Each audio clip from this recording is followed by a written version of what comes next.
Regular meeting of the Board of Estimate and Taxation for August 13th, 2025. I'm Steve Brandt, President of the BET.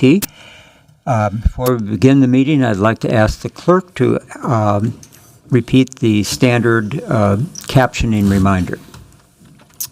Before we begin the meeting, I want to offer a friendly reminder to all members, staff, and the public that these meetings are broadcast live to enable greater public participation. These broadcasts include real-time captioning as a further method to increase the accessibility of our proceedings to the community.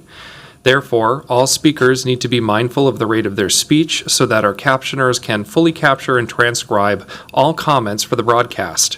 We ask all speakers to moderate the speed and clarity of their comments. This time I'll ask the clerk to call the roll so we can verify the presence of a quorum. Commissioner Fry is absent. Abene. Present. Payne. Present. Chugtai. Present. Vice President Priestinson. Present. President Brandt. Present. We have 5 members present. Okay, let the record reflect that we have a quorum, and I'm informed that the mayor will be here in a little bit. I'll now offer an acknowledgement that this land on which we meet today is land that historically was contested by the Dakota and Ojibwe people, and we remember them as we meet here on their historical and currently claimed land.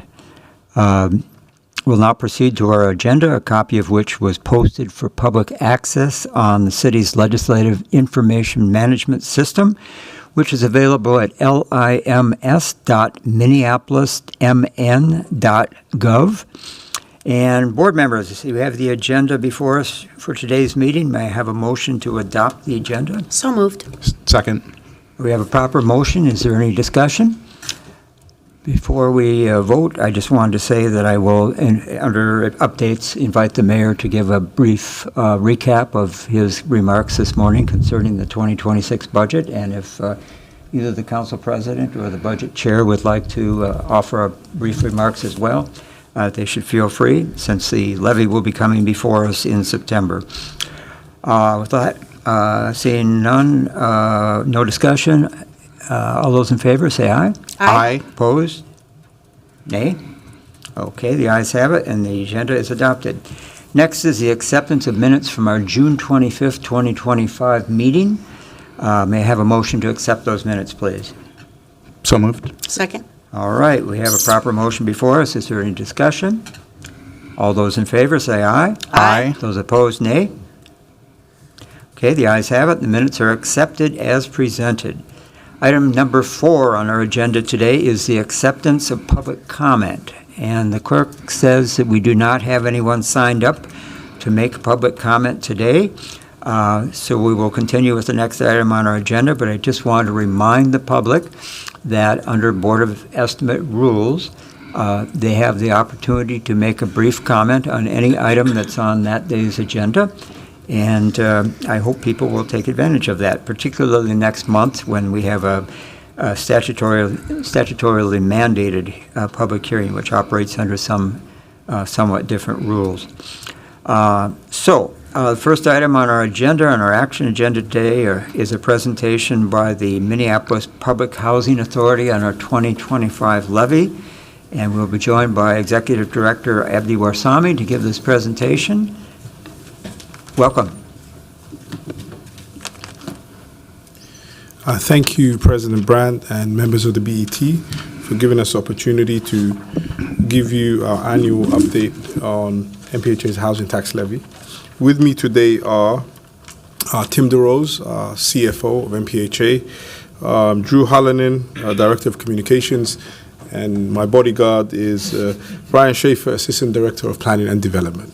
And we will start with kind of giving you, okay. You can do it, there you go. All right, so we're going to give you an overview of our presentation today. We're going to talk a little bit about MPHA's housing programs, kind of give you an overview of that. Capital backlog, the 2024 agency accomplishments, 2025 agency activities, the deployment snapshot of the resources that we got, especially the levy, and then the 5-year levy budget between 2026 and 2030. As you're aware, MPHA has three main programs: the low-income public housing, deeply affordable family housing, and housing choice vouchers.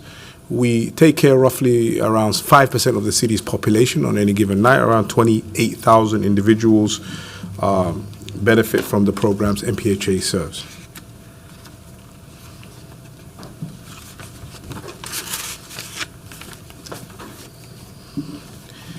If you look at the demographics, low-income public housing, usually older, seniors, folks on single income, and folks with disabilities. The deeply affordable family housing, mainly younger population, folks with families and families with small children. And the housing choice vouchers, kind of mix of both, but mainly skews towards the family housing demographic of families with young children.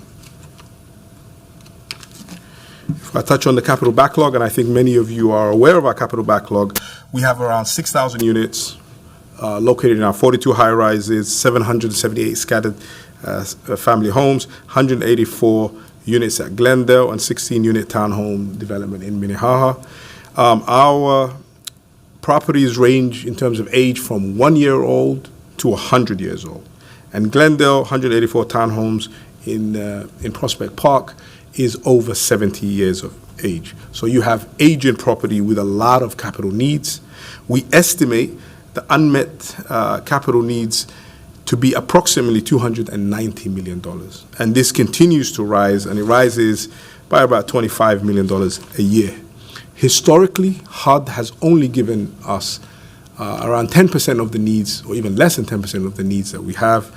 And the recent historic inflation rates, the volatility in the construction market, and now tariffs and other things are presenting a great deal of challenge to us. I also note that, if you go back, I also note that the Trump administration, currently, the president's proposal is to get rid of Section 9, which is public housing, Section 8, which is the voucher program, and kind of consolidate everything in a CDBG money that nobody's really figured out how to spend. So we are facing a very dire situation in 2026.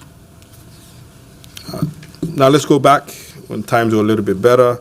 In 2024, the agency accomplished many things. I'll just kind of highlight some of these in terms of the relationships we have with the state, with the city, and with our federal government. We deployed $5 million to repair and upgrade 64 family homes. And this money we got from the state. This was one of the single largest investment we made in our scattered sites portfolio. We awarded $1.35 million from the state, and this was used to replace aging high-rise electrical systems. We continue to receive, and thanks to the City Council and the Mayor and to the members of the BET, we continue to receive $5 million a year in the housing tax levy in Minneapolis, and that's what we're here today to talk about, what we will do with that money going forward. We were also awarded on the city budget $830,000 to expand stable homes, stable schools, as well as $1.8 million for 100 new emergency housing vouchers. We've installed fire suppression system, and this was a big project when I was coming in due to the fire, the tragedy that we had in Cedar Riverside, that we had a project, 5 years to install fire suppression systems in all of our high-rises. This cost us around $28 million, if I'm not mistaken. And we got that resources between a direct appropriation from the federal government, money from the state, money from the city, and resources that MPHA put in there as well. And we completed that project not on time, but a year ahead of schedule. And we're very proud to say that today every single unit in our high-rises has fire suppression systems. We also announced, I'm very proud to announce, the largest ever public housing redevelopment project, $78 million to rehabilitate 221 units and build 15 new units in the Spring Manor, which is in Ward 3. And we actually have a groundbreaking closing next Tuesday. And we also helped 600 MPHA families receive $1 million in rent relief through Hennepin County's Emergency Assistance Funds. If we look forward to our activities this year, we sought $35 million investment from the state legislature to repair 800 family homes. We didn't get any money this year, but we did meet every single member of the Housing Committee, both Republican and Democrats, and I think it was a very educational process for members of our legislators who were not familiar with MPHA and the work that we do. As we mentioned earlier, we closed on the Spring Manor RAD project, and we're breaking ground this summer, actually next week on Tuesday. We also announced our next RAD redevelopment project. This is to rehabilitate 56 units across 2 mid-rises called the Snellings in Ward 9. We also announced the next scatter site infill project, which is, we're very excited, is 5 sites, 25 units, upzoning using the 2040 plan. And these sites, each site will have 4 3-bedrooms and 1 5-bedroom unit. So each site will have 4 3-bedrooms and 1 5-bedroom, and that reflects the needs on our waiting list. Families want larger bedrooms, and this is going to be across the city in Ward 8, Ward 11, Ward 12, and Ward 13. We're also breaking ground for a new triplex in Ward 11 and in Ward 8. And we also wanted to launch the new city-funded emergency housing voucher program in Q4 of this year, and finalize plan and begin deploying $10 million. This is very exciting stuff because we got the Bring It Home Minnesota new state vouchers, new state housing vouchers. You know, we're getting $10 million a year in the next 2 years, and roughly around 600 to 700 new vouchers that hopefully we can deploy and serve more families in our city. And finally, we want to announce a framework and a work plan for the future of Glendale. So these are the top activities in 2025. Now, what I'm going to do is we're going to talk a little bit about the deployment snapshot, how we've used the resources that we got, as well as what we're going to do with the levy in the next couple of years. And I'm going to hand it over to Brian Schaefer. All right. I'll be his bodyguard this time. I need it. Thank you. Thank you. So one of the big questions for us is always, you're able to receive these funds now, how can you deploy those funds? And it's very important, especially as we're here talking about the levy and what we can do with it. First, I'll talk about some of the items on the left side of the screen, which are non-levy related projects. But we did deploy the $3.7 million that we received from the city for our family housing projects in CHR. We can go in more detail about what we've done there. We've also deployed and spent down the $5 million we received from the state for CHR repairs as well. So again, looking at funds both not just within Minneapolis, but from outside of that.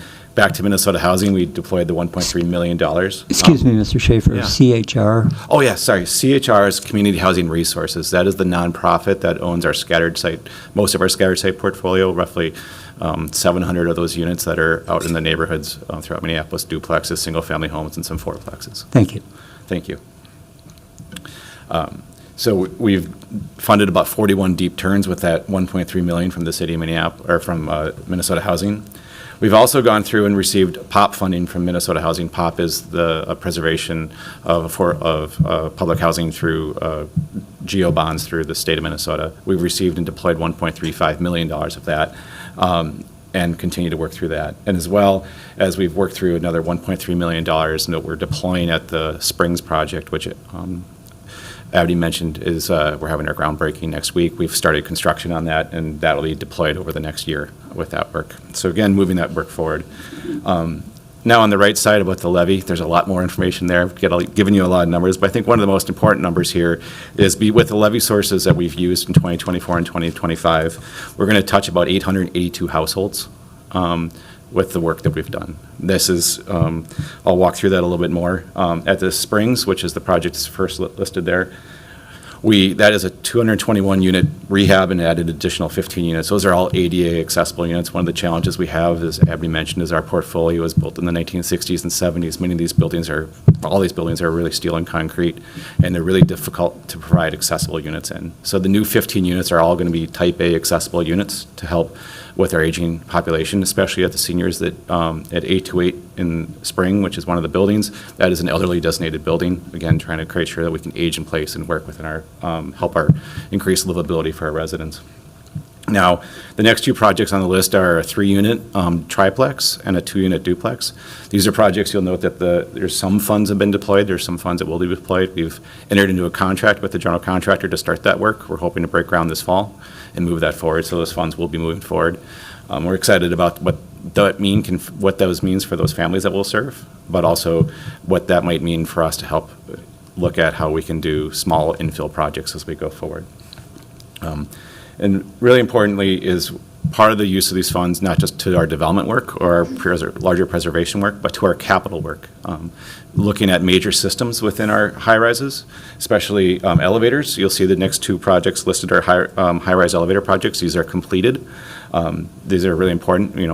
We have tall buildings, mobility challenged residents in many cases, making sure that we can access and get those critical pieces of infrastructure in place. Now in 2025, we're also using funds to address the Springs project, so using a combination of 2024 levy funds and 2025 levy funds. And then additionally, we are underway with a window replacement. Again, one of our critical elements in our buildings really comes down to windows and that critical infrastructure. A lot of these are original windows, single pane, a lot of draft, a lot of frosting on the inside, so trying to really create a better environment for our residents and livability as we go forward. So as we look forward to the five-year levy in the next years, we'll focus there on 2026 and kind of talk about the out years as well. There's 3 development projects listed for 2025. The first development project and the first project really to identify is the project that Abdi mentioned, which was the 5-site, 25-unit family housing project. This is an infill project utilizing the 2040 plans, upzoning and density that's allowed. Again, really focusing on the families that we can serve and trying to serve more families within the existing portfolio we have. We are also using, as Abdi mentioned, excited to announce that we're trying to use our RAD Section 18 blend tool from HUD on 2 mid-rise buildings. And that project will be funded over the course of 2 years, 2026 and 2027. That's Devo 2 on your chart here and table. And then I'll jump to capital real quick and then come back up to the Devo 3. So for capital work, again, really focusing on those systems. So you'll see one of the major elements going forward is another elevator modernization project. That is Capo 2. This is $500,000 to, again, help modernize our elevators. And then, again, these aren't the most, these aren't the photo opportunity projects. These are the nuts and bolts that move things forward. And the next one is a boiler replacement. And boilers are incredibly important, especially for some of our systems are 20 plus, 30 plus years as we're starting to move forward and want to make sure we can keep our buildings operational, especially through the winter. So Devo 3, our third project in the development side of things, you'll note that that's funded for about $1 million of our levy allocation in 2026, and then you can see that grows in the future years. And this is Glendale. This is work that we believe we needed. It is time to do at Glendale. As Abdi mentioned, we're working to draft a vision. We've been meeting with residents since December with households in Glendale to help craft and get to a place where we can have a vision to move a project forward. So really, these numbers here indicate an intention of kind of going pretty much all in on our development work to really put our efforts on Glendale to advance that forward over the course of as far as it goes out to 2030 in the budget. And I think just to note, there's obviously an asterisk on the Glendale as well, just to draw your attention to the text in the slide. We're still working through both trying to develop a vision with our residents, but also working through a historic preservation potential designation that is sitting currently at the city council and been directed back to staff. So as we work through that does put some of our work in limbo to how we can move forward, especially as we can develop a singular vision and understand how regulations or other city interests might come forward on that. So again, 2026, I kind of went through these already. I won't bore you, but this is a lot more of the details. So this is the scattered site infill project. That's Devo 1, which I mentioned before in the table. Devo 2, which is the high-rise preservation. This is the two 28-unit buildings going up to 56 total units that we're addressing. One of the unique things about this project is trying to utilize, knowing that tax credits and other tools are highly subscribed. We're trying to do this project without using tax credits. Trying to not use all the pipelines of all the tools out there and trying to better utilize the levy to help support and move projects forward. Glendale, as we mentioned before, is Devo 3, and then elevator modernization is and the boiler replacement. I'll go on to 2027, and then we can kind of go through these quickly. But again, that's another that's the second year of funding of that 56 units of conversion through the RAD, using the RAD tool. Glendale still sits here with $2.5 million allocated. And then the high-rise window replacement, again, trying to address energy efficiency. These projects are important for us. They're massive amounts of work that are required, and windows are becoming more and more expensive. As you can see, this is a $1.5 million contribution for that year. Looking out in 2028, again, a development focus solely on Glendale. We believe there are going to be more resources potentially necessary than the $4 million a levy can bring and all the other tools. We will be working with many partners to work through how we can bring the resources together to support a project there. High-rise elevator modernization, again, that focus on kind of these core systems that are buildings, so you'll see that as in a boiler replacement in 2028. In 2029, pretty much the same. And 2030, you can see just a higher focus on boiler replacement as well, and a continued focus on Glendale. So with that, I think I can leave it to Abdi to answer questions. Do my colleagues have any questions? Just one. One of the things that was brought up from the residents during the time that we were trying to get this levy passed was a lot of them were talking about the leaking water and water dripping on them in showers and black mold and some things like that. So just because it's not here doesn't mean that work's not happening, but I'm just curious to know what work is happening along the lines of addressing some of those types of issues that folks were talking about with the respiratory issues with our elders in those high rises. Absolutely. So we continue to work through work orders as well. So when those are reported, we continue to address those. As a systematic approach, we continue to look at plumbing replacements or other window replacements as we move forward. And I don't have the exact numbers of what those work orders look like, but we have been addressing those as they've been bringing forward and continue to prioritize that kind of work. And we also get inspected by the federal government, and I believe last year or the year before, our high rises were inspected, and we got 98.5% overall on our inspection. So the buildings are being maintained well and taken care of. My only other comment is to thank you for the good use of these funds and also for being a champion and advocating for these funds. As you all know, I was not quiet about advocating for these funds. And so I'm proud to know that we have them and that they're being well utilized and that you have them so they're planned, your plans are going above your projections. They're happening faster than even we thought. I also appreciate how well planned out they are into the future to understand how those dollars are working and how requests could come in the future. It's a lot easier to plan with this type of information, and so I appreciate the work that you and your team put into not just the presentations, but to get things back up to speed with that backlog. So I thank you for that. Thank you. Commissioner Benny.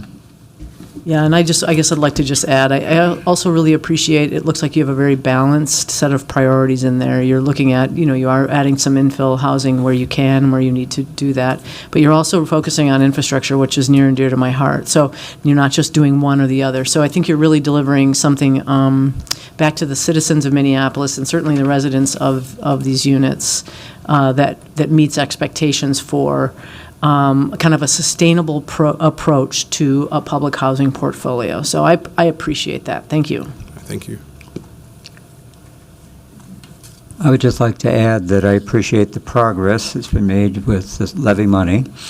I have some frustration as a steward of the levy that we authorized for you to use at the I just find the data not as transparent as I would like, and I think it's because, in part, you have your own jargon and your own acronyms, and we deal with this once a year. But I think one of the problems is when you roll over your project descriptors, like Devo 1. In 2024, Devo 1 was the springs primarily. And in 2025, in this report, it's a scattered site. I would encourage you to maybe use a unique identifier for each one so that they don't get confused. And also to consider something that CPED used to do. I don't know if they still do it, but it's basically a project sheet for each of your projects that has all the information that I mentioned in my email to you, the various sources of funding, how much the levy portion is, how many years it's anticipated to take, a little bit more about the purpose, sort of like you have in your annual snapshots here. But, for example, some of the terminology I find a little vague when we talk about the new unit production in the original Dev 01. I was unclear whether that was conversion of existing units to make them more accessible, or whether it was adding outside the current envelope of the building or in some space within the building that's not units now. And I would appreciate clarity on things like that for the layperson. Council members deal with this much more often than we do, and I'd be certainly happy to meet with you. I know you make this presentation to a variety of bodies, but I'd be certainly happy to meet with you and talk about what I find lacking when I try and I have to go through last year's report, this year's report, and several sections of the report sometimes to make sense of what I'm seeing. And I also wanted to ask, I certainly understand for the scattered site that 11, 12, and the 13th ward would be non-impacted areas, I guess is the old-fashioned term. 8 is also a non, okay, I was surprised by that. All right. With that, any other comments? Okay, if I may just Yes. respond. We try to make these presentations as simple as possible. We have Brian who can make it much more complicated. Uh-huh. And we can send you all that information. And he actually worked at CPED, so he knows what CPED's processes are. So Sure. we have the details, but we try to make it as simple as possible. Okay. And I think in terms of, we got your email, and definitely there's always room for improvement, and we will definitely respond. Okay, More than- thank you. All right, I'll ask the clerk, is this a receive and file, or do we just, okay, we will receive and file this item without objection. All right, and the next item on our agenda is the PERA discussion. That will be led, I believe, by our staff member, Christina Heiderling.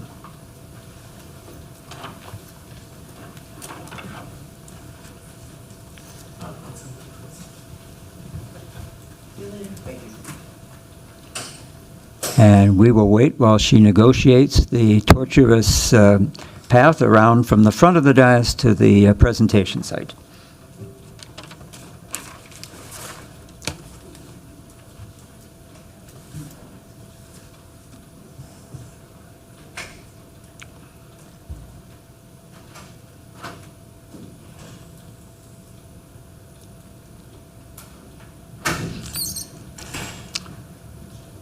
Now you see her, now you don't. Here she is. Apologies for the delay. My badge doesn't work for all these doors, so I had to ask the clerks to come save me. Okay.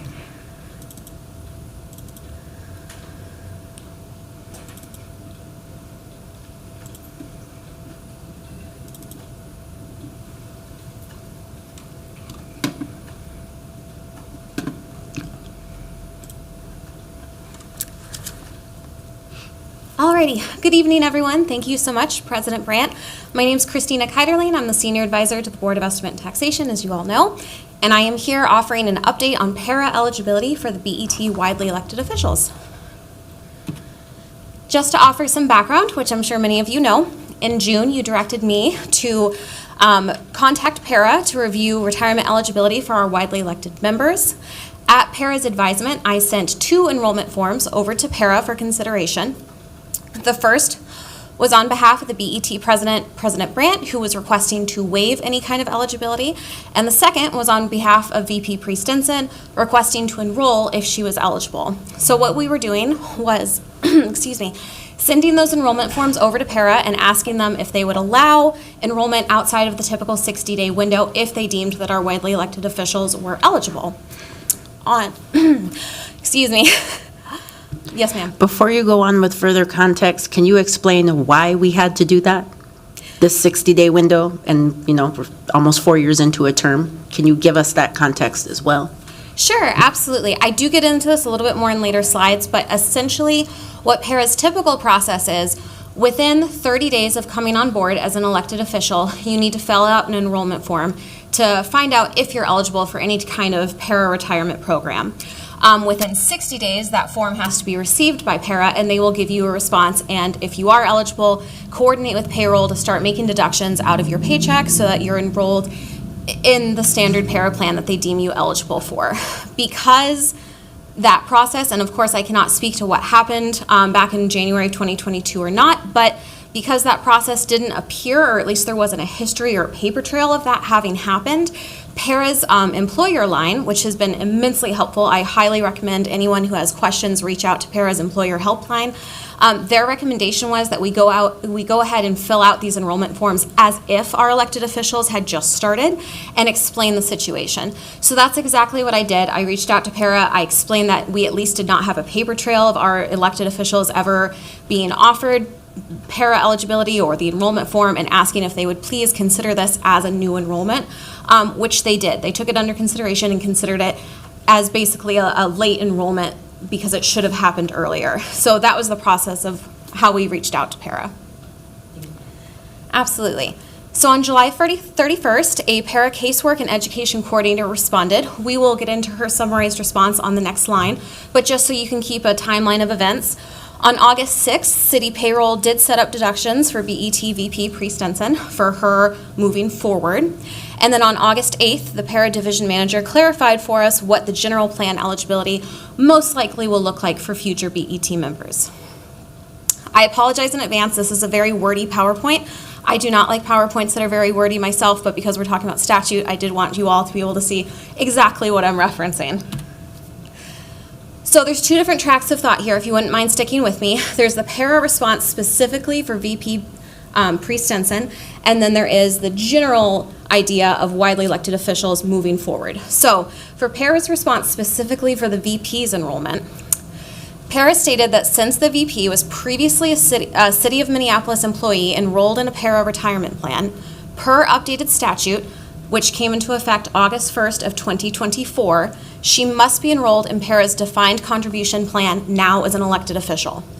There is no option to opt out. I won't read the entire statute here, but it is listed for you all to look into. Basically, how PARA takes and interprets this statute, which again went into effect in August of 2024, so 1 year ago, is to say when you are an elected official who represents a municipality in which you were formally employed as an employee and covered under a PARA plan, you do not have the option to opt out of PARA retirement coverage because you were formerly a covered employee and you are now an elected official. You must be enrolled into a PARA plan. So that is a change that came about in August of 2024.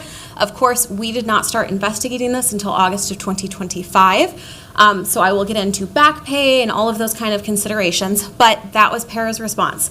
Their response was, yes, not only does the VP need to be, well, not only is the VP eligible, but she must be enrolled.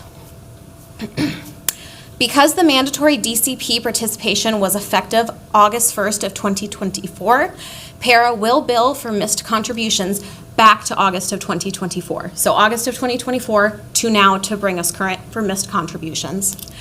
City Payroll reported to me on August 6th of 2025 that unlike in the defined benefit plan, that's the plan that like most city employees would fall under, that's the one I fall under, for example, where in that plan the employer becomes responsible for the employee's missed contributions after 60 days.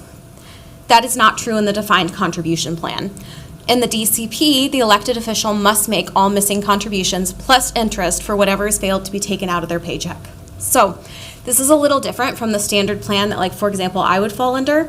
If retirement deductions had been failed to take out of my paycheck, whether that was because of a payroll issue or there was a problem signing me up, after 60 days, that would become my employer's responsibility. The thought being they don't want to surprise an employee way down the road because of an administrative problem with contributions. Unfortunately, for the VP, in the DCP plan, which is offered to elected officials, that's not the case. So that's why she's being asked to back pay a year's worth of contributions herself. So this brings up some reflective questions. The first being, what about missed contributions before August of 2024? Again, for the VP specifically. This is an outstanding question with PARA. PARA's legal team is reviewing whether PARA has the authority to offer retroactive coverage prior to August 1st of 2024. Typically, once we're outside of that original 60-day window to enroll, PARA does not offer exceptions. However, this is a special circumstance. Because statute, as you all know, trumps policy, their 60-day policy window, they don't get to defer to that. Because this was a statutorily mandated that she be enrolled, they have to go back to August 1st of 2024. Unfortunately, if it were to stand as this of today, when she ends her 4-year term, she would essentially have a year and a half of retirement contributions. PARA is looking to see if they can widen that so that there's less of a gap between her 4 years of service and only having a year and a half of contributions. They're looking to see if maybe they can lessen that gap for her and go back further than August 1st of 2024 when it was mandated. Another question I'm getting a lot is what about other... Yes, sir. Christina, could you repeat that last sentence? I'm sorry, I don't remember specifically which my last sentence was, but my point was PARA's legal team is currently taking our request under consideration to see if they will let the VP have retroactive coverage prior to August 1st of 2024 when the new state statute took effect saying that she is mandated to be enrolled. The argument behind this is that she wanted to be enrolled and did not have the opportunity, so PARA is exploring whether they can offer her that retroactive coverage, whereas right now they know they have to go back to August 1st of 2024 because that's statutorily required. But they're trying to see if they can bridge the gap between January of 2022, when she came on board originally, and August 1st of 2024. They're trying to see, that's what's under consideration with PARA's legal team right now. And just to elaborate on that, that's a question of whether she would be eligible to do that. Then there's the additional question of cost sharing, I imagine. Yes, sir. And the next slide, I get into the board's financial implications. Sorry, you guys are so smart. You're going ahead of me. Yes, the amount being asked to be paid would go up significantly, both for the employer's contribution and for the VP as the covered individual, if they decide to go back further than August 1st of 2024. The upside of that, of course, is that she would get more retirement coverage for her years of service, which would be a little bit more representative of her years of service, but that's the question. Yes, sir.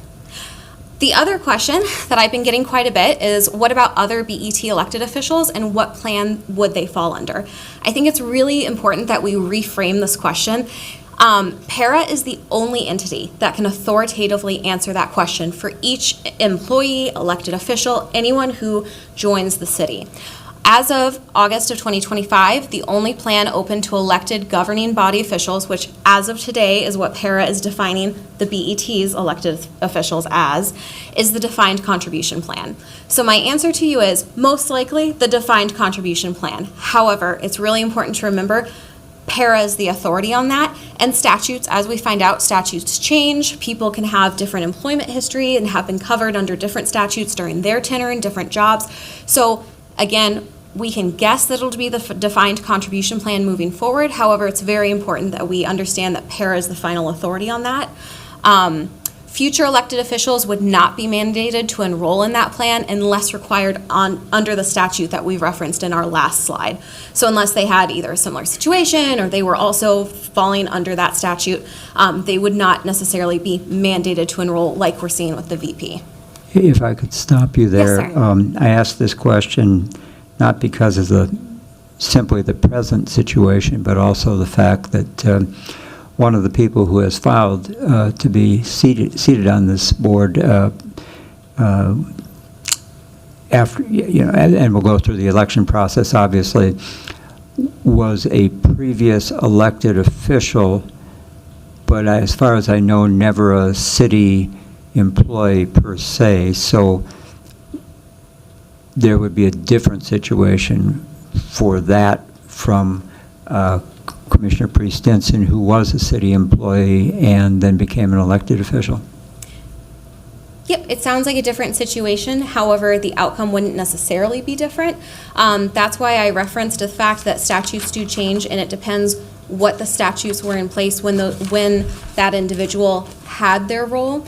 That's why PARA requires this form from each and every person. That's why they need to have the date of birth, have the birth date, have the social security number. Because when PARA receives these forms, irregardless of whether we think this person's eligible, this person's not eligible, if they're eligible, they want to waive it, if they're eligible, they want to enroll in it, PARA is the final authority. And so that's why I think we should reframe this question. It's not, are they eligible and what are they eligible for? It's what can we do to fix our process to ensure that the correct forms are getting to PARA so that the experts can review that specific person's employment history and can come up with an expert authoritative opinion for what they are or are not eligible for. I can give you my best guess is that that person is going to be eligible for the same defined contribution plan. But again, the most important thing is that we make sure their onboarding is efficient. If that answers your question, sir. Thank you. Yep. And then last bullet point on that slide kind of just talked about it. All officials must fill out a PARA election form within 30 days of starting in their role to be received within 60 days by PARA. I did call the employer line again with PARA today just to confirm. This is not a new process. The name of this form is new because the statute changed in August of 2024. However, the idea that you fill out an eligibility form, which the name of might have changed over the years, but the idea that once an elected official comes on board, they fill out an eligibility form and send it to PARA, that process has been in place for years. PARA actually wants that for every single elected official and employee, but PARA does not have the resources to audit us. PARA does not have the resources to come out and say, hey, do you have on file the enrollment eligibility forms for said elected official or said employee? We are supposed to have that form on file, and we are supposed to make sure that PARA gets it. But as PARA explained to me, that doesn't always happen. Usually they have this problem with small townships and small municipalities. In this case, we're the largest city, but this is a small board. So it does happen, and PARA unfortunately does not have the ability to come and find these issues. We're in kind of a unique situation where we found the issue ourselves. So, irregardless of everything that's going on, there is going to be limited budget impact for this. The defined contribution plan requires an official to contribute 5% of their gross pay with an equivalent employer match. So, at the $456.14 that our elected officials our two widely elected current widely elected officials receive per month, this would equate to about $22.81 monthly for one elected official. For the required backdated contributions, this is again specifically for the VP that I referenced, which brings us August 2024 to current. The board's responsibility as the employer is $426.41. The VP is being asked to pay an equal amount as the covered individual. This amount, as you rightfully referenced earlier, could substantially rise for both parties if PARA agrees to retroactive coverage prior to August 1st of 2024. How much would that be? To give you an exact number, I'd have to go back and see what the board was paid each and every year, but you're talking a couple $1,000s for both the employer and the covered if PARA agrees to cover that individual back to their original date of starting their position. The maximum financial impact to the board for 2026 forward would be 5% of two widely elected BET official salaries. So hypothetically, January comes around, you have two elected officials, both of which are eligible to enroll in this plan, both of which choose to. The worst case scenario, if you will, the budget impact would be 5% of each of their salaries. You do get a cost of living adjustment each January, so we can anticipate that $22.81 will go up a little bit. But if for round numbers sake, if you were to guess about $25 a person, I would say your quote unquote worst case scenario is that this is going to cost the board about $50 a month moving forward if both the widely elected officials choose to enroll and PARA's decision as to this plan stands. And that is, of course, because the widely elected officials here on the BET don't make a substantial salary, so that's why the budget impact is very limited. So there are several next steps. The Human Resource Information Systems team has set up deductions to begin August of 2025 forward for VP Priest Stinson. Para's legal team will review whether retroactive coverage may be offered to the VP for the time period she was eligible, if she was, before the 2024 mandate. The city attorney has also asked Para's legal team for further clarification on that statute. I will let the city attorney speak to it if he would like to, but there appears to be a disconnect between what Para's legal team decided and what our legal team had inferred. So there is a difference in opinion of whether or not that statute is being maybe interpreted the right way. And so they are going to have following conversations. But what I referenced here in my presentation today was Para's legal team interpretation of the statute. BET staff will continue to partner with HRIS and payroll to ensure multiple levels of checks to avoid such instances in the future. HRIS was very receptive when I brought this to their attention. They have checks in place for all of the city council members, for example. When this new statute went into effect in August of 2024, they specifically said that they were reaching out to every council member's staff and they were making sure that these forms were filled out. They were making sure that they were filled out correctly. But no one was checking on the BET. So I have brought up to HRIS that we have elected officials as well. I understand we are a small board. It's sometimes hard to get in contact with us, but they do have a full-time staffer now. And so I've asked that any kind of internal protections they have to make sure that the city council staff have all their paperwork in order, they also extend to our BET elected officials, just so we understand and make sure that this gets taken care of in the future. I am also working on a comprehensive onboarding plan in partnership with a variety of city departments to promote effective orientation for future BET widely elected officials. At best, this was a failure of process. I think that there has been a narrative created of, well, if it turns out that the VP was not eligible back in January of 2022 anyway, then no harm, no foul. I would contend that this is still a failure of process, and whether she was eligible or she was not, we should have had this enrollment form on file. It should have gone to Para, and Para should have been the one to tell us yay, nay, or you have to. So at the very least, this was a system process failure, and I think moving forward, we can make sure that this is cleaned up so it does not happen again. And with that, I stand for questions. Thank you. My colleagues have questions.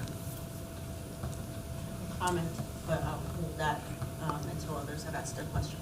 Commissioner Benny. So we have a staff report. Do we have any action tonight, or is this just mainly to inform the board of what's going on? Okay. That's correct. It's the latter. And so, I mean, I think you've laid this out really well. It's very clear to me, process gap or process error.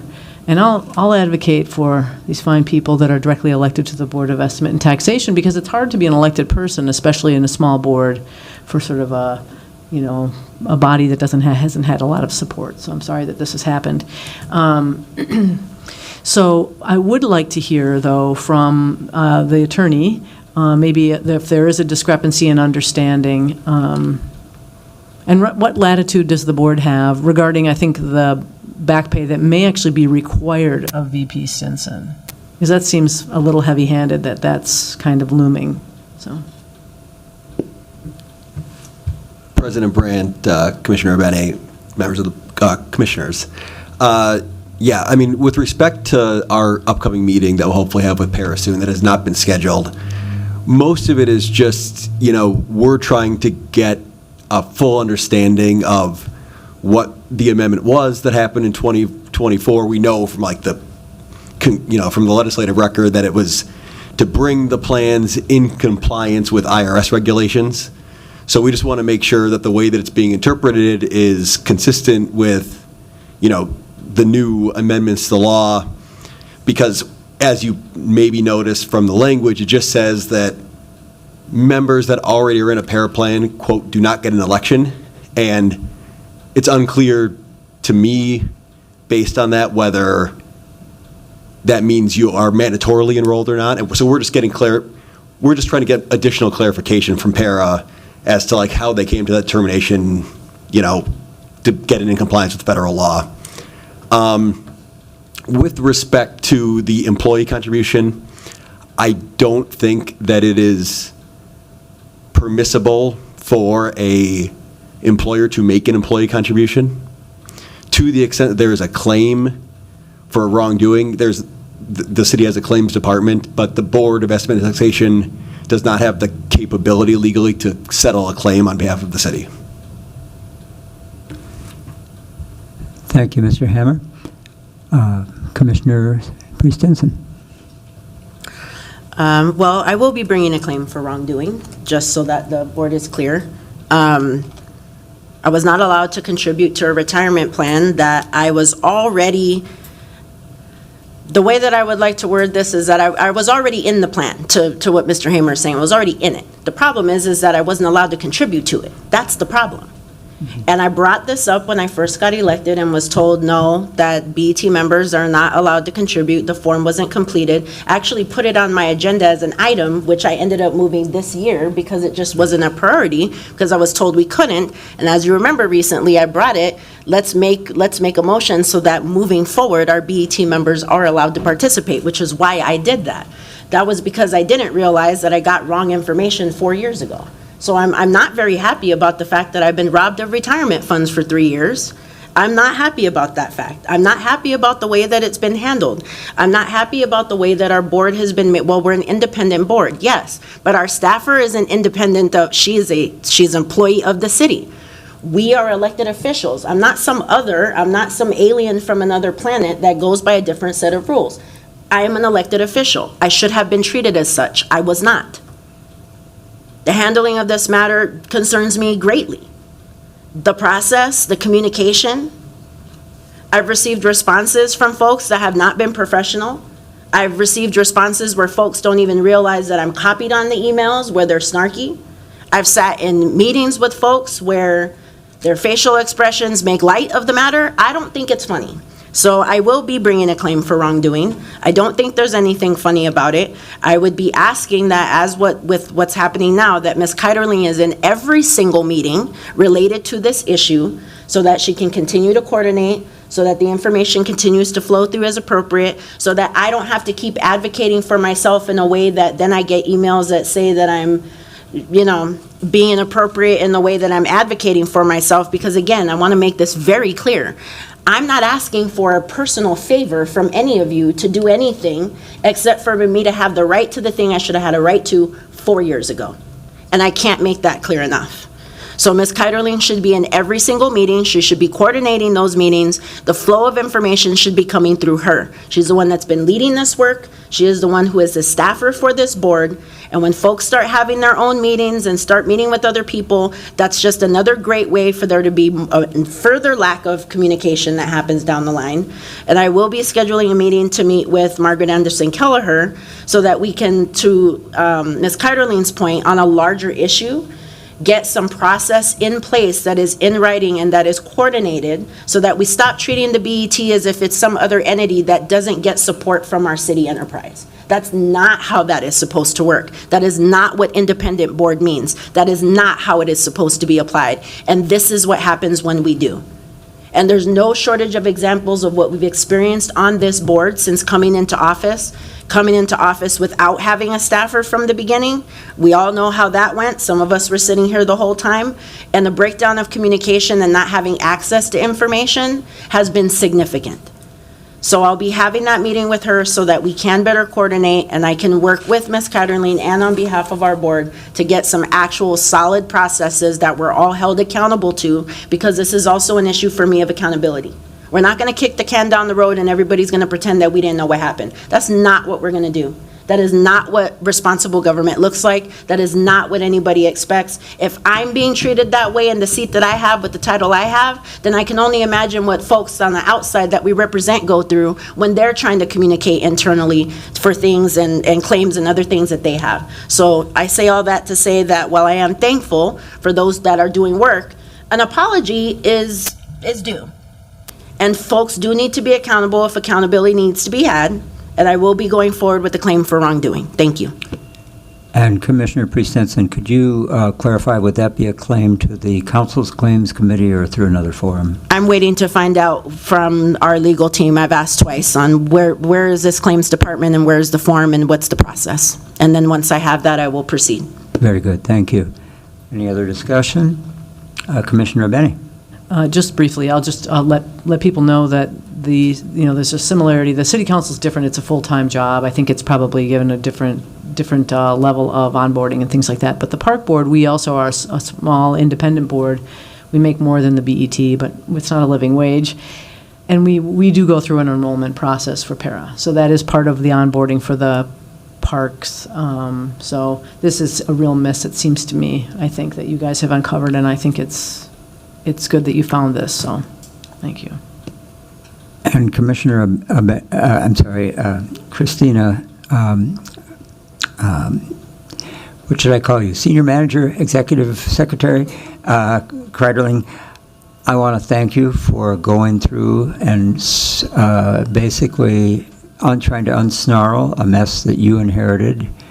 And I want to reinforce what my colleague said, that I think this is another consequence of the decision that was made by the board pre-22, and the board that was seated at the early part of this term to forego having a employee to keep us on track with things like this. I made the point then that we were losing institutional memory, and I think one of the bits of institutional memory that we lost was somebody who could say, hey, we need to get Commissioner Priest-Stinson into the elected officials plan. She's in PRA already.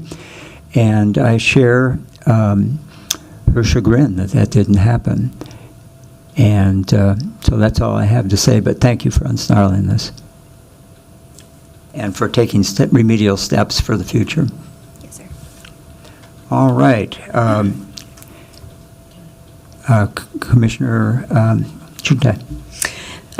Thank you, Mr. Chair. Christina, incredible job. I'm so glad you found this and stayed on it, and are going to continue to see this process through so that we can right a wrong.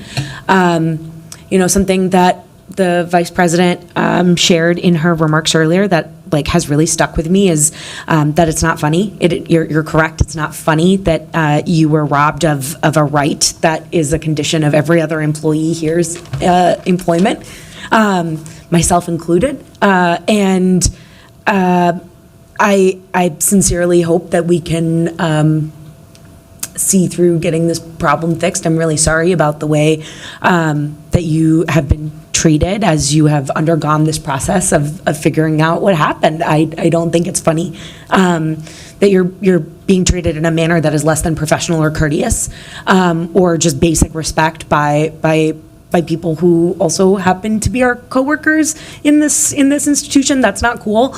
And I hope that we can all do better moving forward. Thank you.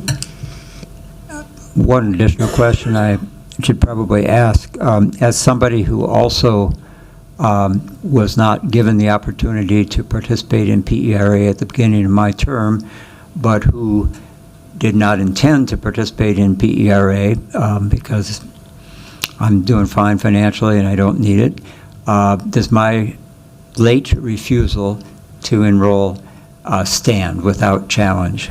Or because it was late, does that cause complications?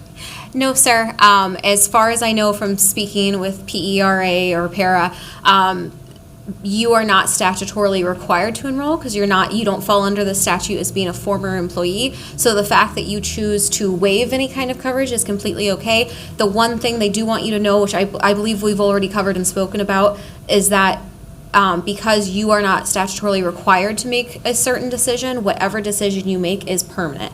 So if you were to not run for the BET next term and then come back at a later date, because you've opted out of this coverage, that decision to opt out is permanent. But I believe you and I did cover that, sir. Correct. Okay. Thank you. Yes, sir. Any other questions or comments? All right. Without objection, we'll receive and file this report, and we will continue the discussion when we hear more from PERA and Mr. Hammer. Number 7 on our agenda is the staff supervision and process improvement discussion. And I'll ask Vice President Priest-Stinson to begin that discussion. All right, sorry to be such a curmudgeon today, but on another topic of, which is a great topic, which is continuous improvement, one of the things that I would like for us to agree to prioritize in the work plan is the onboarding of BET members and of BET staff. There's been no shortage of issues with both processes. In the end, we got it together. I'll start with just by saying with the onboarding of Ms. Keiderling, it was a good thing that I showed up on her first day. Otherwise, she would have had her I-9 document signed and would have been standing there not sure what to do. There was no badge access paperwork put in. There was no laptop that was ordered. There was nothing. And so this is yet another example. And so I would like for us to prioritize that work. And have her to start fleshing out an actual process that's an agreement across the enterprise so that somebody doesn't show up to their first day of work and they don't have a place to sit and they don't have equipment and they don't have a badge, but they're collecting a check, but they don't know anything else. That's not the way that we want to welcome folks into our city. And we also don't want to welcome our BET board members on. Ours wasn't as ours wasn't as messy as that was, but it also had some kinks in it, and I can say that as somebody who's been onboarded as a city employee. I know what that is supposed to look like, and what all the boxes are that are checked, to include trainings that folks should have access to even know that they exist. You know, you don't know that something's there if nobody tells you. And so I would like for us to prioritize that in the work plan. I would also like to make a motion today that I supervise Ms. Keiderling for the rest of my term. As you all know, I'm not running for BET again, but I'd like to supervise her and partner with her to make that happen and work at the enterprise level by working with Margaret Anderson Kelleher and pointing out exactly what the process was for both.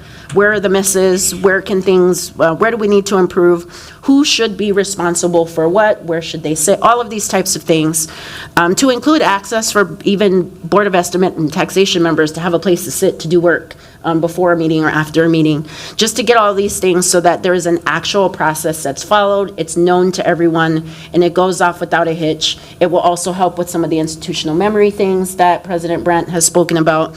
And also in getting a process, because it has been a while, for what does Ms. Keiderling or anybody that's ever going to be in the position, what does it look like when they get their development review? When do they get it? Who gives it? What's it based on? How do we decide if we're going to give a raise? Who's going to start that conversation? Who's been monitoring that? What are the metrics? These are things that we have to figure out. We should not be, steering the ship as we're sailing it. And so these are some things that I would like to partner with and work on with her during the rest of my term. And I think it would make sense if I was handling the supervision for the rest of the year. And so I would like to, on top of the things that I raised, 2 separate issues. One, agreement with the work plan to move this up as a priority for the mentioned reasons. And the second motion that I would like to make, I don't know that we need a motion for the first one. Point of information? I think it's a little more informal. It's just our work plan. I don't see anyone's in disagreement of that prioritization. But does anybody want to speak to it before I actually make my motion for the second point? So on the first one, to clarify, Commissioner Priest Henson, you're suggesting that there be a priority in the work plan for the onboarding of new staff and for new commissioners. Correct. Okay. That sounds reasonable to me. Do others have thoughts? Okay. I don't think we probably need a motion on that. Maybe it's a staff direction unless others feel otherwise. Yep. Or an update to the work plan. Okay. Any thought, Mayor Fry, on that, prioritizing that work in the work plan? Thank you, Madam Vice Chair. No, I don't believe so. Just to repeat my understanding of it, this is just including in the work plan an onboarding process. For both BET members and any new staffers that come on board, and that we're aligned with the new government system, that we're all working together. No objection. Great.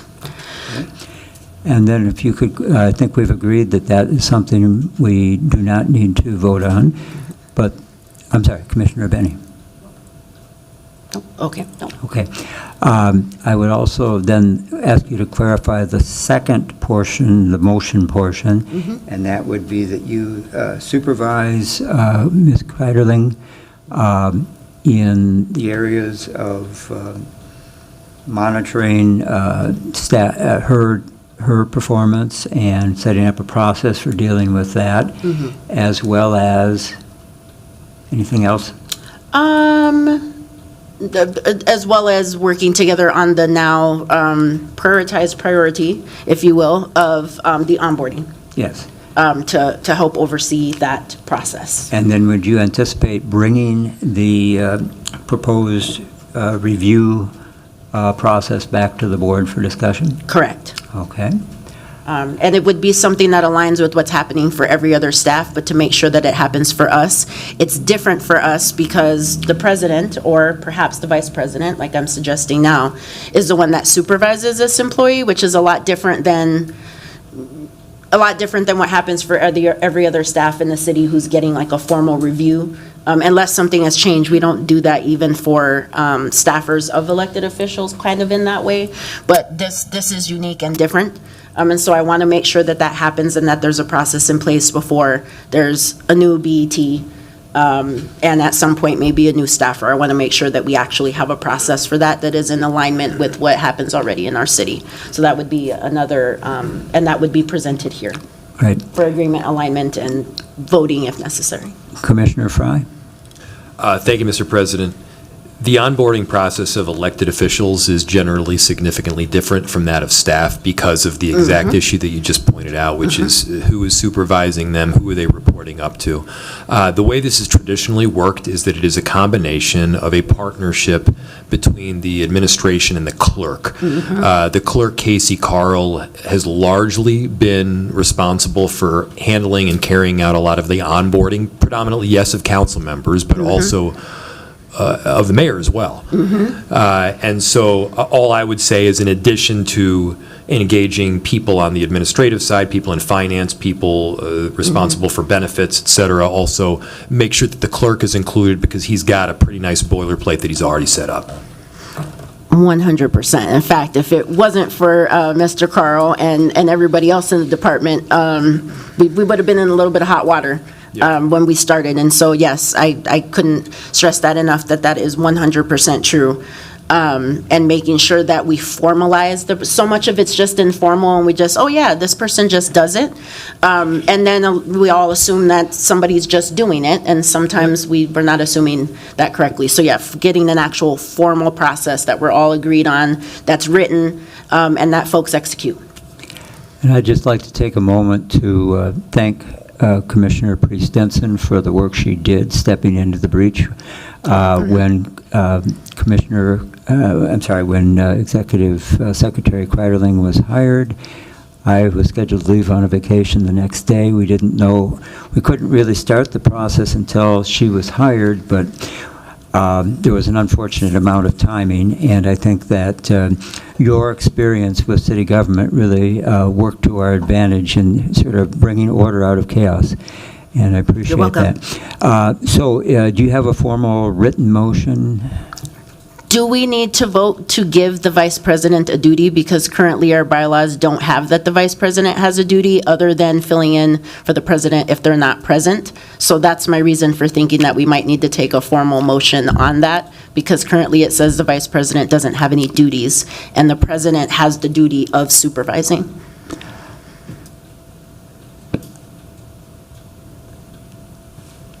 President Brandt, members of the board, sorry, I was reflecting on this. I think it would make sense to do that, because the way that I'm envisioning this is that it's really kind of a delegation of the board's authority to the vice president to supervise the senior advisor in carrying out the work plan of the board. So I think,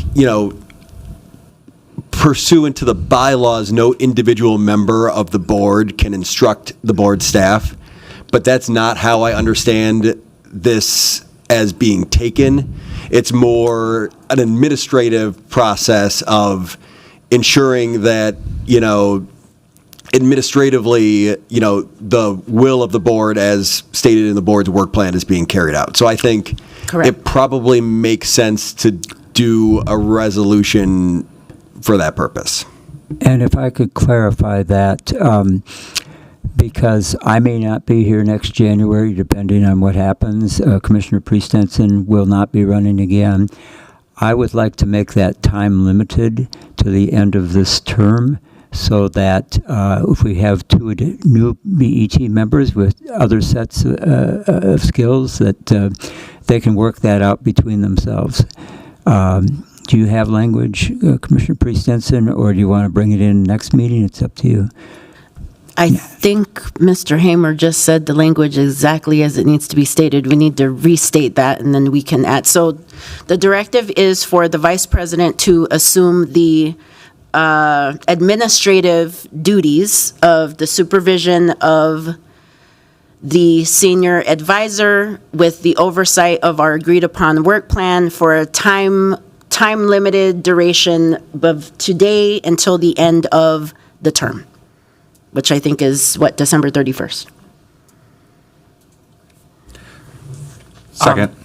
If it's okay, President Brandt, I'll jump in and just kind of echo Mr. Hammer's comments. I think it would, unless you disagree with me, I think the nature of this motion, I think, could essentially kind of fall more along the lines of kind of like a staff direction, like you suggested, rather than being, we'll include the vote and the record in the minutes, obviously, of the meeting, but I'm not sure we need to come up with a formal resolution. I think it can be a little less formal than that, but still formal enough to have a vote of the body, so it's kind of clear that that authority has been delegated for the time we discussed.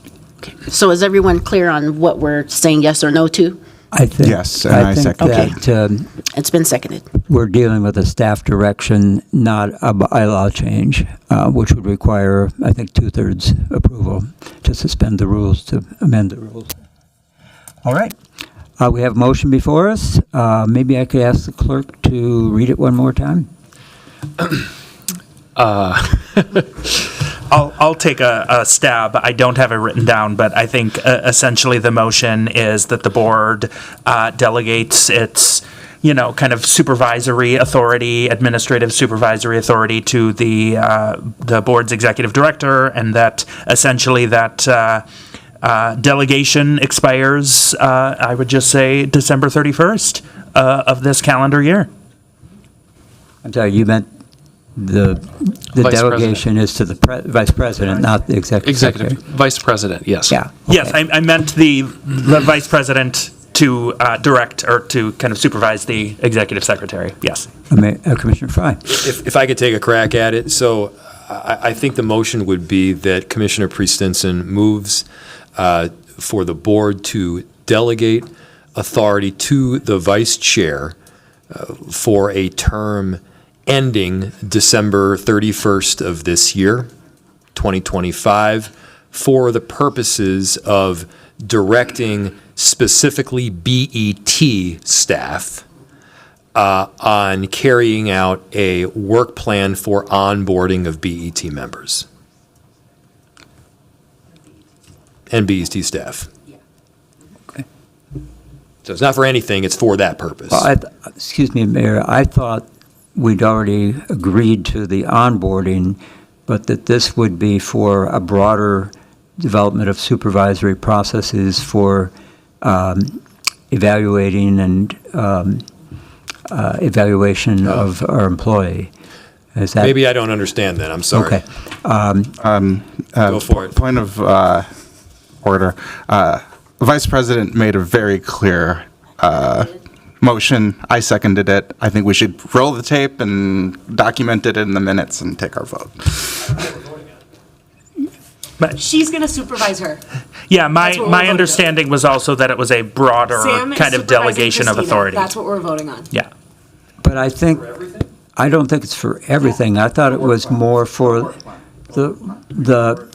I thought it was more for purposes of evaluation and developing a process for evaluation. I think we have a So- consensus on the matter of the onboarding. Yes, Yeah. all I'm saying is that instead of Steve doing it, I'm doing it. So everything that we know already to be today, except instead of Steve doing it, I'm doing it. It would come with me developing how do we, because that's the natural course of what we would do because we haven't done it yet. We haven't, nobody, you're right. It would just come with it and I would report back to say, here's what I suggest moving forward. This is what it looks like to, because she'll need evaluation. She'll need, like, these things will need to be done. She'll want to professional development, like things that are already in our budget. So this is just taking what Steve already does, but since I have the expertise while I'm sitting here, instead of Steve supervising her, I'm supervising her in the administrative way, and that I'm not giving her direction to, do my bidding. It's just the administrative function of what it means to supervise Christina Keiderling, which in essence is executing the work plan that we agreed upon. I'm not sure I'm comfortable going that far. Well, that's what my motion is. Okay. That's been seconded. Okay, all right. And if I could address the motion, I understood the intent here to be to supervise her for the purposes not of implementing the work plan, but to evaluate her and to help her through city processes. And we've already agreed the onboarding was a consensus matter. As president, I don't feel ready to give up the entire portfolio of dealing with Ms. Kreiderling. So that's my point of view. Do you have an alternative motion then that you'd like to bring before we vote on the original motion? I wonder if it might be appropriate to recess for 5 minutes to come up with one that the two of us can agree to? Yeah. And then bring to the board for a vote? Okay. So, But it doesn't seem right that the whole body isn't gathering to have a discussion, and then in which case we're having a public conversation that's not public. I don't know that I feel comfortable with taking a recess to have a sidebar. That doesn't make I sense think to it's- me, because it's a public conversation what we're discussing. Commissioner Precinson, I think you and I need to clarify what's being delegated. And we could either do it in the way I suggested, or I would prefer to work it out before the next meeting, but that meeting will have a very busy agenda. I thought this was a way for you and I to clarify what things are being delegated in a way that makes us both comfortable.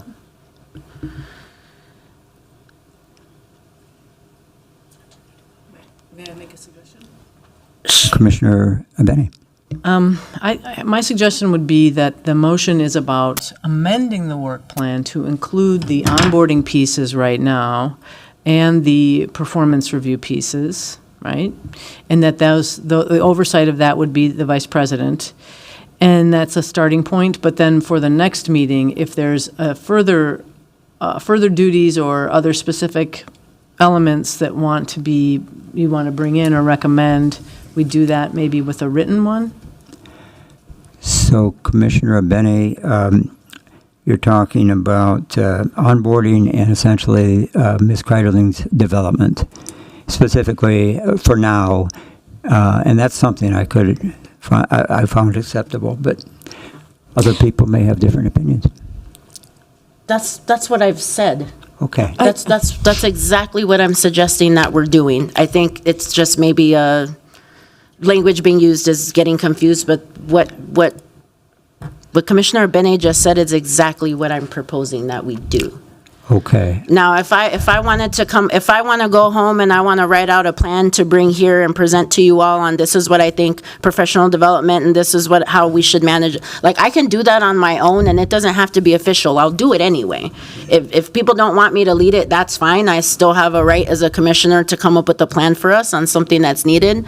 It would make more sense that I don't need authority. I can have a meeting with anybody in the city that I would like to talk about a best practice way of doing it, and I can bring it forth. So we can leave that out. I mainly want to use the skills that I have as being an HR professional in doing this type of work and lend it during the rest of my time to do a piece of work that makes sense for me to help support and lead.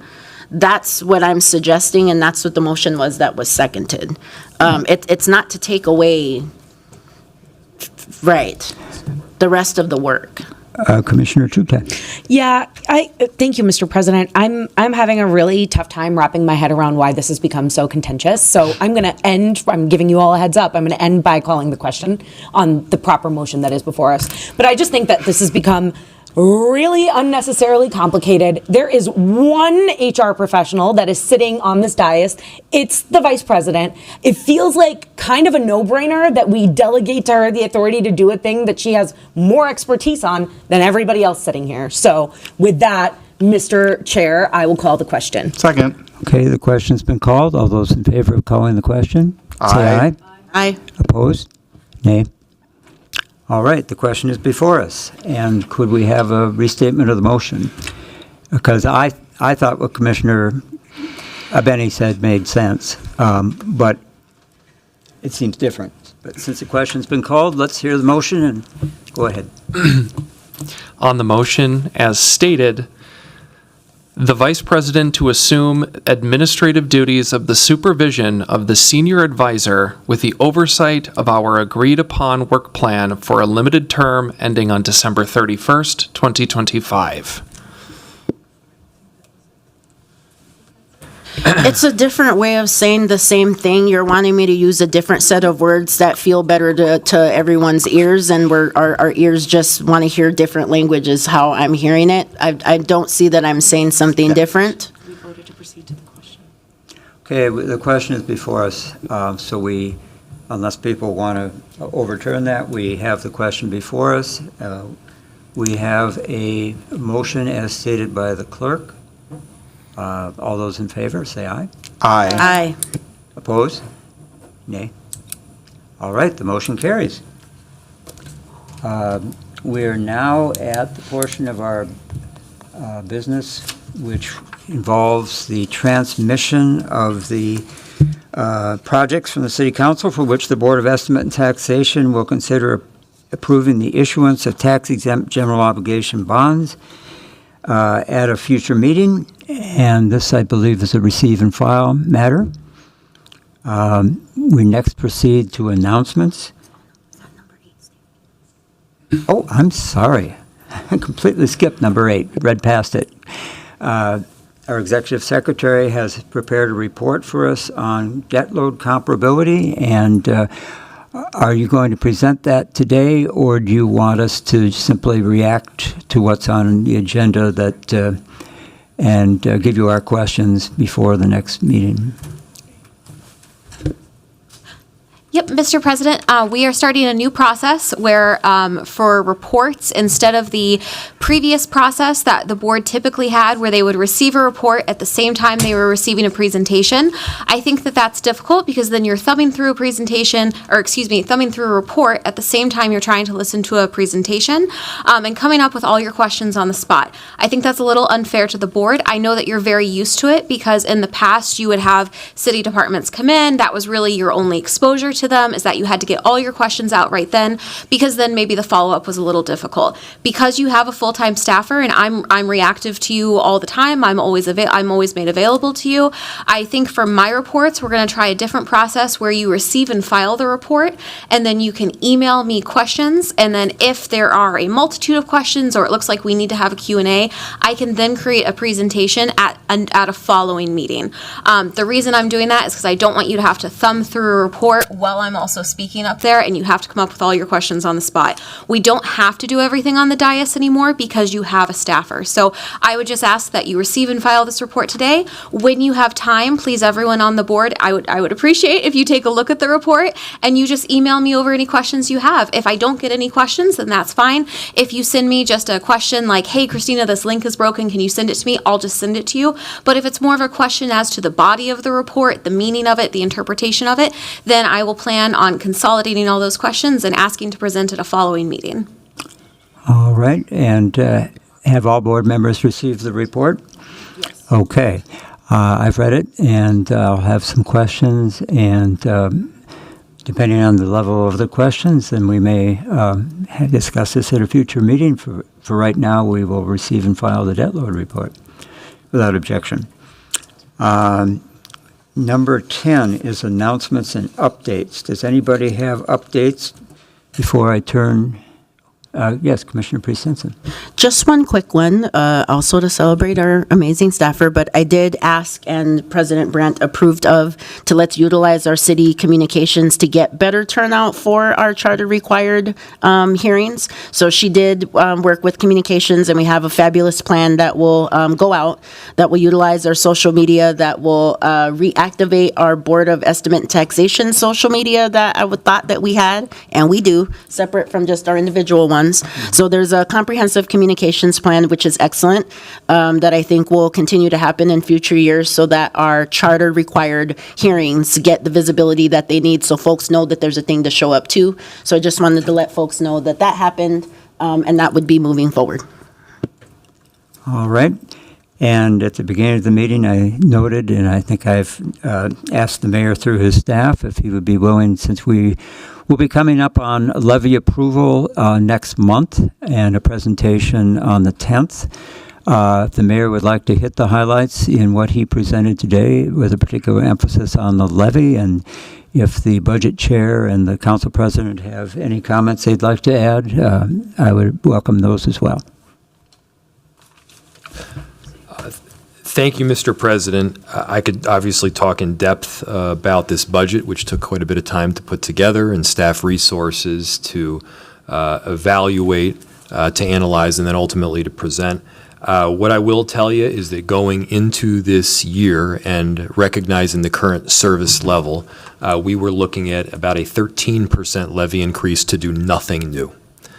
So a 13% levy increase, we all know, would be acceptable to absolutely nobody, disproportionately impacting low-income people and seniors. And so we went through quite a bit of work to find ways to drive that levy down. We drove it down through realization of savings through vacancies, literally cutting the vacant positions, not just using the vacant dollars. We realized it through cutting of programs that have since become non-functional and or out of date. We recognized it by finding efficiencies wherever we could. And there were many instances where some really hard decisions had to be made. But we made those decisions. The levy that was previously going to be around 13% is now at 7.8%. That's about a 40% reduction of the proposed or the planned initial increase. And the primary issues that we're focusing on have largely not changed. It's housing, public safety, economic development, climate, and then good governance. I'm happy to answer additional questions to the extent that I have them at my fingertips here, but the bottom line is it's a $2 billion budget. There were $23 million worth of smart savings that we were able to find. There are no layoffs, which was certainly a possibility when we began this budget, and I felt strongly that we did not want to go down that route. There are no interruptions to core city services, and we have maintained the necessary fiscal reserves to ensure that we continue to operate with a AAA bond rating, assuming the bond rating agencies agree. So we're very proud of this budget, proud to put it forward to you, and to the extent I am able, I'll answer any questions, again, recognizing it's a large budget. Okay, before discussing whether there are any questions, I would like to offer the council president or the budget committee chair the opportunity to make any levy-related comments that they would have in particular. We received the mayor's recommended budget at the same time as the rest of the public, and so City Council as a body and each individual member is reviewing the budget and reflecting where those cuts match the set of values that we each have within our communities. And we want to make sure that as we work through the budget amendment process going into the end of the year, that our community's values are highly represented in the budget. So there's going to be more to learn as we unpack the details of the recommendation. Commissioner Chukta. Yeah, thank you, Mr. President. I would say, first of all, congratulations to Mayor Fry on on the budget address this morning. We gathered at the Public Service Building across the street, and just had I think it was really excellent to hear the priorities of your office and the administration yourself reflected. So, and I know a lot of work goes into putting together a budget proposal any year, and this year I think was further exacerbated by the series of tough choices that you and your team had to make together. So congratulations on reaching the end of that deliberation. And, you know, to do so shortly after welcoming a new baby at home, too. So I'm sure it's been very difficult. Thank you. This is where our work on the council begins. And, you know, as Commissioner Payne said, we've received the budget at the same time as the public this morning, and have not done an extensive amount of deliberation. I will say preliminarily, you know, while I think it's a really big deal that we were able to, that the mayor and his team were able to achieve a 7.8% increase from that 13% projection, you know, that comes at a cost, and that cost is significant reductions to services and programs that are near and dear to us and to the community that we represent. And so, you know, I think that's where our work is going to be, is taking a closer look at where those reductions, those $23 million worth of reductions happened. So as it relates to the levy, though, I will just mention, I think the biggest question before us is going to be about the park board again this year. And so, you know, Mr. President, I would be curious to hear our park board representative's thoughts. Commissioner Benny, would you like to add? I appreciate being asked that question, and I have the opportunity to speak to it. And I recognize the position the city's in, and I recognize all the work that's gone into this budget, and I appreciate the mayor. The mayor did bring a better number than we were sitting at a little while ago, and so that's appreciated. What I think we will really need to be looking at, though, are the new parks that we've added that we can't staff. So, you know, I think that the park board has been responsible in the way we've added the new parks. We've been working these long-term plans to go up the river, to open up park land that was industrial and also in underserved areas. And so we're really having a hard time staffing them. We just do not have the personnel. And so our budget also doesn't add new services. It doesn't do anything. We're maintaining existing service levels, but we need to staff our new amenities. And if we don't staff Graco and Upper Harbor Terminal now, the next one's coming in line will be North Commons Park, which will have a higher staffing requirement, and then also the one at the Kmart site. And I'm sorry, I don't have the name for that one. So I appreciate that question, and I would be very happy to speak with anybody that wants to about this further. So it's important to our city. I think it's one of the core services I feel that's important in our city. Commissioner Priest Henson, as long as we're going around the horn here, do you have anything to say? No, I think I'm very familiar with, just on the note of the park, so it's funny that it's after me, is just knowing what they're asking for, remembering what the numbers were last year. And so just looking forward to hearing what was done with the money that we did go above and beyond for last year, to find out what was done with it, what you asked for, was that what happened with it, having a better understanding. I was lucky to be here during the time where Upper Harbor Terminal was realized. I worked on the project team when I was in former Councilmember Cunningham's office, so I'm very familiar with the commitments that we made. And so since Upper Harbor Terminal continues to be brought up as one of the projects, along with North Commons, Graco, which is online, I'm curious which parcels specifically the Parks Board is actually responsible for, and what programs programming specifically they're responsible for, in upholding our commitment to that project, and Northsiders that are expecting for it to be delivered on, who, for a long time have needed a deep investment like this. And I remember the commitments that were made during that time from our city and our Parks Board.